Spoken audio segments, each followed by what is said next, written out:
যারা দেখছেন সবাইকে ল অ্যান্ড লাইফ চ্যানেলে শুভেচ্ছা জানাচ্ছি। আমি অ্যাডভোকেট জহিরুল আলম।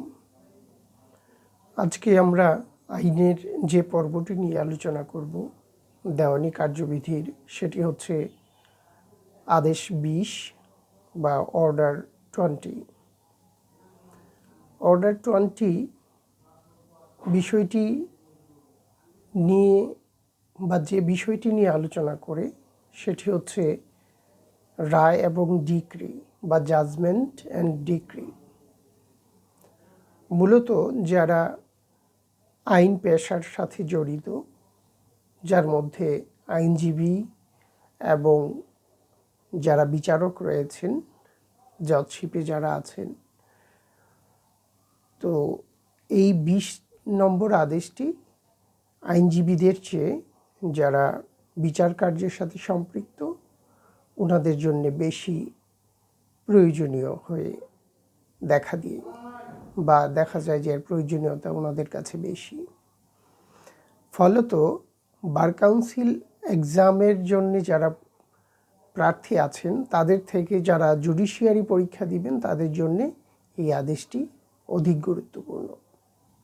আমরা এই আদেশে দেখব যে কিভাবে রায় ডিক্রি হয়, কি কি বিষয় থাকে, ইত্যাদি ইত্যাদি যা আছে। এই আদেশটিতে 20টি বিধি রয়েছে 20 নম্বর আদেশে। তো আমরা ইতিপূর্বেও বলেছি আইনের সকল ধারা, উপধারা, বিধি, উপবিধি গুরুত্বপূর্ণ, তবে প্রয়োজনের নিরিখে এটার গুরুত্বের তারতম্য হয়ে থাকে। আমাদের প্রয়োজনটা হচ্ছে যারা আমরা পরীক্ষা দিব বার কাউন্সিল কিংবা জুডিশিয়ারির, তাদের পার্সপেক্টিভ থেকে একটা বিষয় থাকে, আর একটা হচ্ছে যারা প্র্যাকটিসিং লয়ার আছেন কিংবা যারা আইনের প্রতি আগ্রহী আছেন তাদের পার্সপেক্টিভ থেকে আমরা আলোচনাটা করে থাকি। তো সেই আঙ্গিকে আমরা এই 20টি বিধির সবগুলো বিধি নিয়ে আলোচনা করব না, তুলনামূলক আমাদের জন্য অধিক প্রয়োজনীয় যে সকল বিধিসমূহ আছে সেগুলো নিয়ে আমরা আলোচনা করার চেষ্টা করব। প্রথমেই আমরা দেখব যে বিধি একে বলা হয়েছে কখন রায় ঘোষণা হয়, রায় ঘোষণার সময়টা কখন, জাজমেন্ট কখন ঘোষণা করা হয়। তো বলা হচ্ছে যে যখন শুনানি শেষ হয়, চূড়ান্ত শুনানি যখন শেষ হয় তৎক্ষণাৎ শুনানি শেষেই আদালত রায় ঘোষণা করতে পারেন, অথবা ভবিষ্যৎ কোনো সময়ে রায় ঘোষণা করতে পারেন। সেই ক্ষেত্রে ভবিষ্যৎ সময়ে কি হয়, তিনি উভয় পক্ষের উপস্থিতিতে বা উভয় পক্ষকে বিজ্ঞপ্তির মাধ্যমে জানিয়ে তাদের উপস্থিতিতে প্রকাশ্য আদালতে রায় ঘোষণা করবেন। তো রায় কিভাবে ঘোষিত হয় এটা কিন্তু একটা লিখিত প্রশ্ন। হ্যাঁ, এই লিখিত প্রশ্নটি যথেষ্ট গুরুত্ব রয়েছে, এটা বিস্তারিতভাবে লিখতে হয়।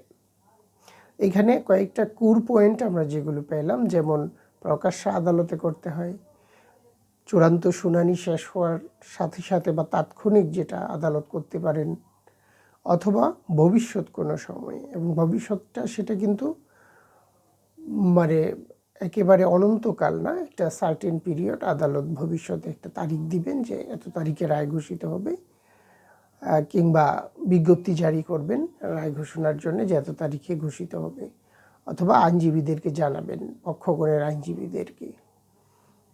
মুদ্রা কথা উভয় পক্ষকে জানিয়ে তাদের উপস্থিতি থাকুক বা না থাকুক প্রকাশ্য আদালতে আদালত রায় ঘোষণা করবেন।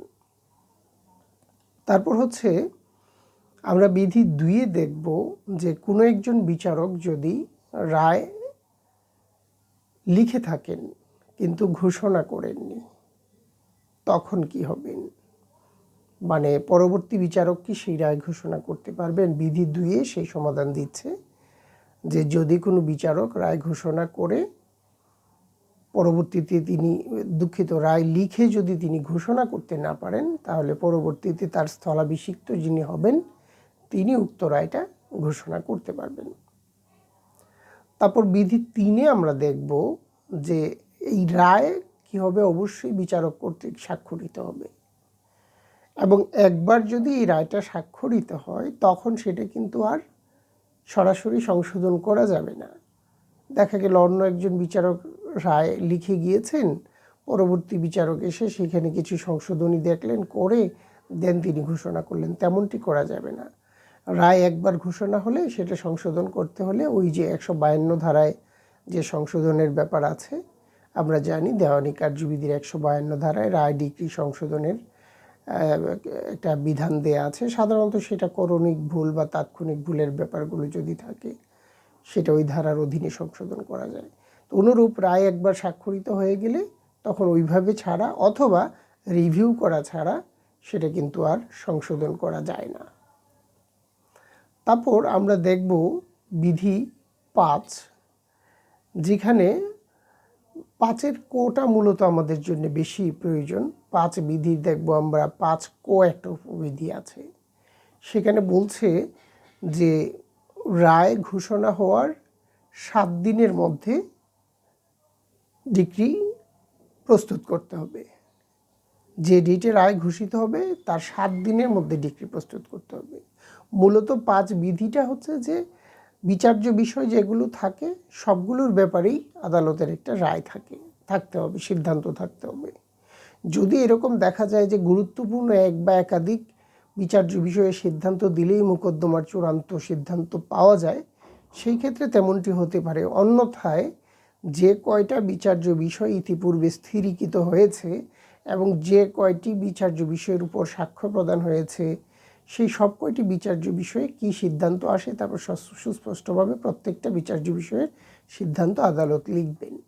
কিন্তু 5 কোটা হচ্ছে বেশি গুরুত্বপূর্ণ, এই জন্য উল্লেখযোগ্য যে এটা থেকে এমসিকিউ প্রশ্ন আসে যে রায় ঘোষণার কতদিনের মধ্যে ডিক্রি ঘোষিত হবে, তাহলে সেটা 7 দিন।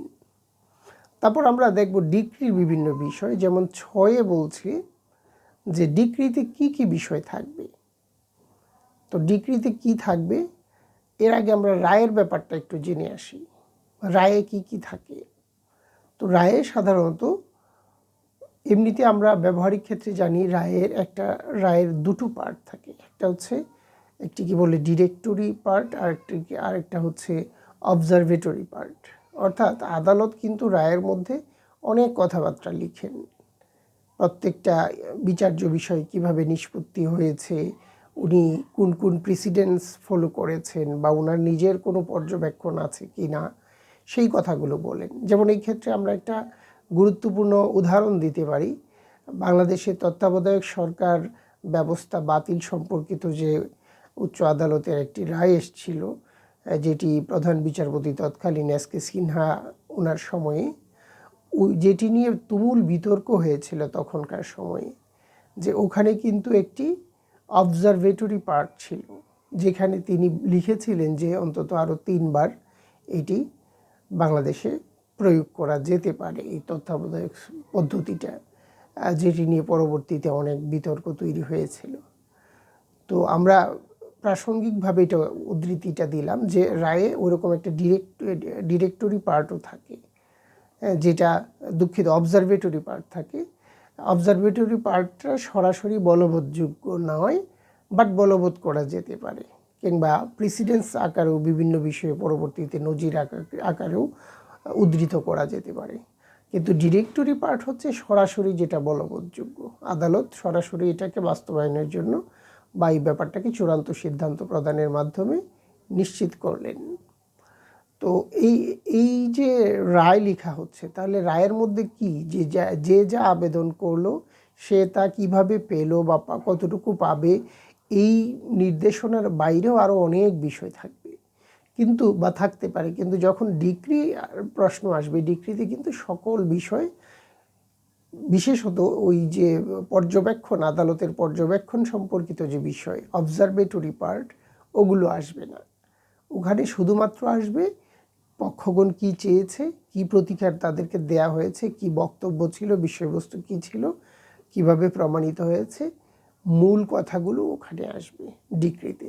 এটা একটা কিন্তু খুব গুরুত্বপূর্ণ প্রশ্ন যে রায়ে কি কি বিষয় থাকে এবং ডিক্রিতে কি কি বিষয় থাকে তা উল্লেখ করুন, সংশ্লিষ্ট বিধান উল্লেখপূর্বক আলোচনা করুন।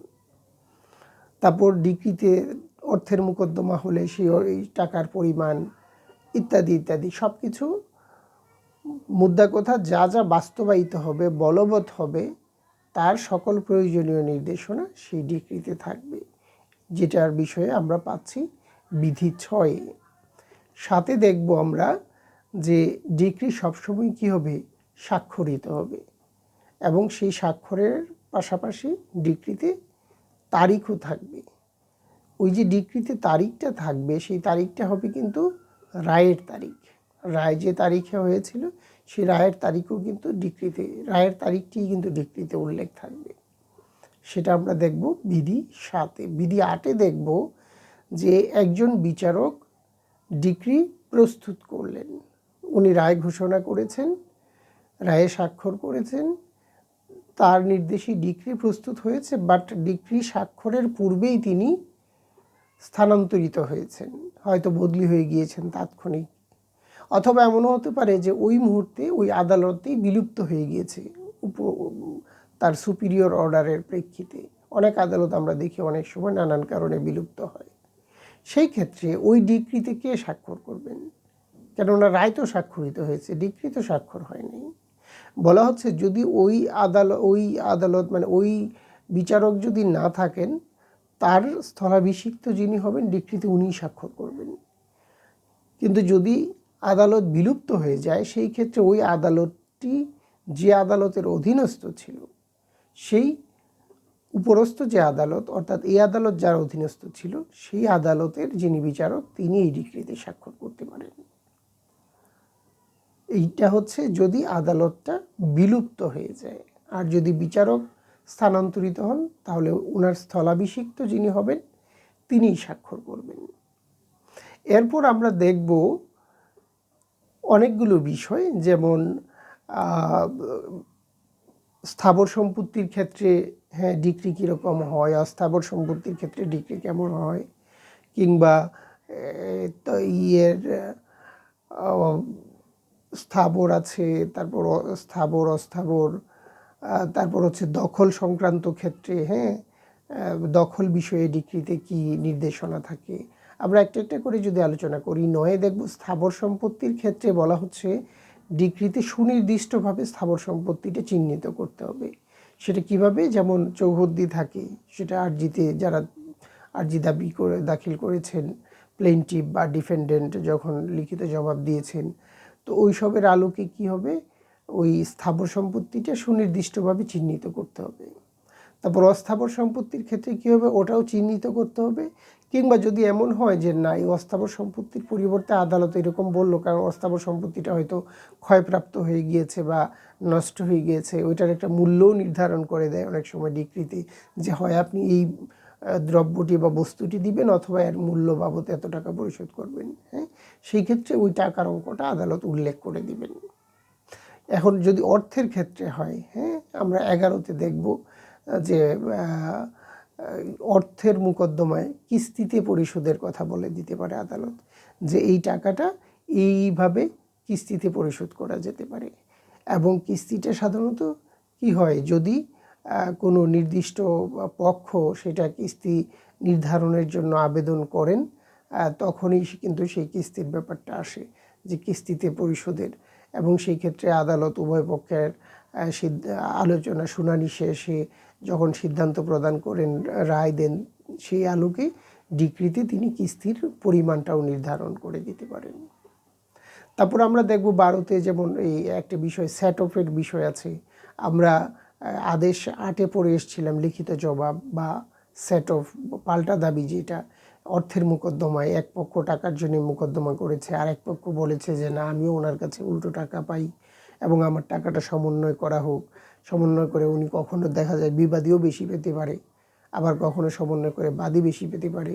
এই যে সেট অফের বিধান, এই সেট অফের বিধানটা ক্ষেত্রে এটা কিভাবে কি হবে, কে প্রকৃত পাওনাদার, কত টাকার পাওনাদার, সেটা আদালত তার ডিক্রিতে উল্লেখ করবেন। এই মর্মে বিধান রয়েছে বিধি 12-তে, এবং বলা হয়েছে ওখানে উদ্ধৃতি দেওয়া হয়েছে প্রয়োজনীয় এই বিষয়গুলো 8 আদেশের 6 বিধিকেও অনুসরণ করবে, করে সেটা প্রতিপালিত হবে। তারপর আমরা মোটামুটি একটু শেষ দিকে চলে যাব। যেমন হচ্ছে এই ডিক্রি কী করতে হবে, এটার কপি একদম 20-এ গিয়ে দেখব যে বলা হচ্ছে এই রায় ডিক্রির কপি আদালত যথাযথ পক্ষের আবেদনের প্রেক্ষিতে এটার সার্টিফাইড কপি কিন্তু আদালত সরবরাহ করতে বাধ্য থাকবে। এর মাঝখানে যে সকল বিধিগুলো রয়েছে খুব বেশি গুরুত্বপূর্ণ নয়। প্রশাসনিক মামলার ডিগ্রি কীভাবে হবে, মানে এটা প্রযোজ্যতার ক্ষেত্রে প্রয়োজনের নিরিখে সবগুলোই প্রয়োজন, যাদের প্রয়োজন হয় তাদের জন্য এগুলো প্রয়োজন, কিন্তু আমাদের পরীক্ষার জন্যে বা আমাদের প্রায়োগিক ক্ষেত্রে ওই মধ্যবর্তী বিধিগুলো খুব বেশি গুরুত্বপূর্ণ নয়। মূলত এই হচ্ছে 20তম আদেশ বা অর্ডার 20 সম্পর্কিত আলোচনা, যে বিষয়টি বা যে আদেশটির মধ্যে মূলত রায় এবং ডিক্রি সম্পর্কে আলোচনা করা হয়েছে। এবং এই রায় এবং ডিক্রির সাথে খুব বেশি সম্পৃক্ত হচ্ছেন যারা বিচারক তারা।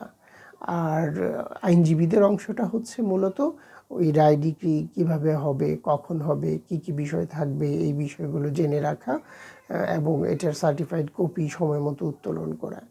কিন্তু যখন একজন ছাত্র জুডিশিয়ারি পরীক্ষা দিবেন তখন কিন্তু ওনাকে এই 20 আদেশটি খুব ভালোভাবে পড়তে হবে। এবং আমরা 12 থেকে যে 20 পর্যন্ত যেগুলো আমরা খুব বেশি গুরুত্ব দিয়ে দেখিনি, ওগুলো ওনাদেরকে গুরুত্ব দিয়ে দেখতে হবে। প্রতিটা হয়তো বা এর মধ্যে কোনো কিছু থাকতে পারে যেটা তার প্রয়োজন, মানে জেনে রাখার জন্যে। সাধারণত ওইগুলো থেকে প্রশ্ন এই পর্যন্ত কখনো আসেনি বা প্রায়োগিক ক্ষেত্রেও খুব বেশি প্রয়োজন হয় না, এই জন্য আমরা সেগুলোকে স্কিপ করে গিয়েছি। তো এই ছিল আজকের আলোচনা। যারা ধৈর্য সহকারে এতক্ষণ আলোচনাটি শুনেছেন আপনাদের সকলকেই অসংখ্য ধন্যবাদ। সবাই ভালো থাকবেন।